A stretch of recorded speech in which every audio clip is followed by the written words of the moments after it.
I have a Buick Envision here, stuffed real good right in this area. Pull all of this old damage out. I have a Buick Envision here. This one got smacked in the back. It's getting a new liftgate, and then all of this is stuffed real good right in this area.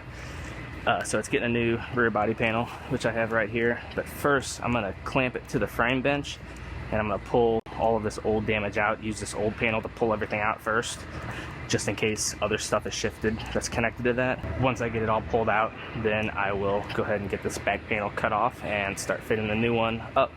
But I'm gonna go ahead and get this one in clamps first.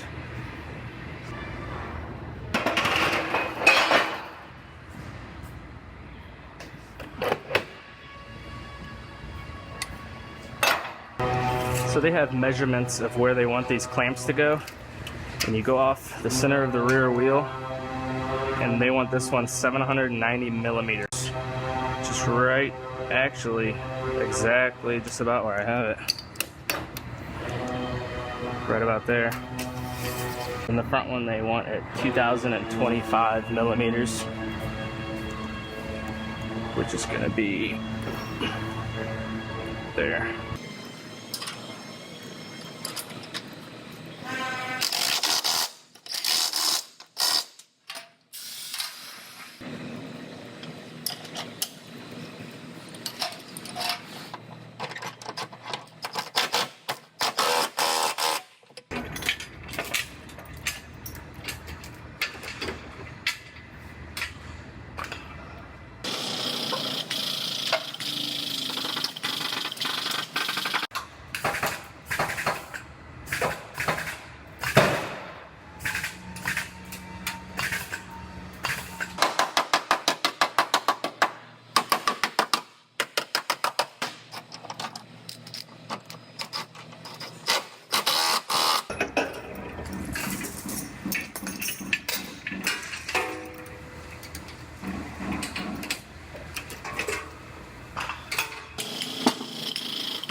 Alright, I just about have this rear body panel all fit together. Shut my lift gate, and my gaps on my lights look good, and where it meets up to the quarter panels both looks good. It seals very nicely across the bottom, so I'm gonna pop it back open, and I'm going to go ahead and get this back panel welded on.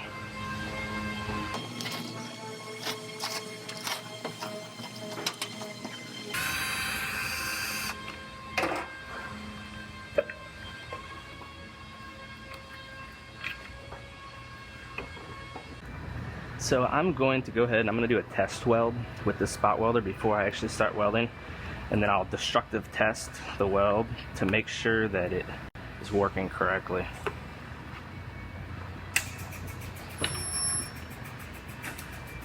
Just like that. Then I'm going to take some vice grips, lock them on here, and I'm going to rip this apart.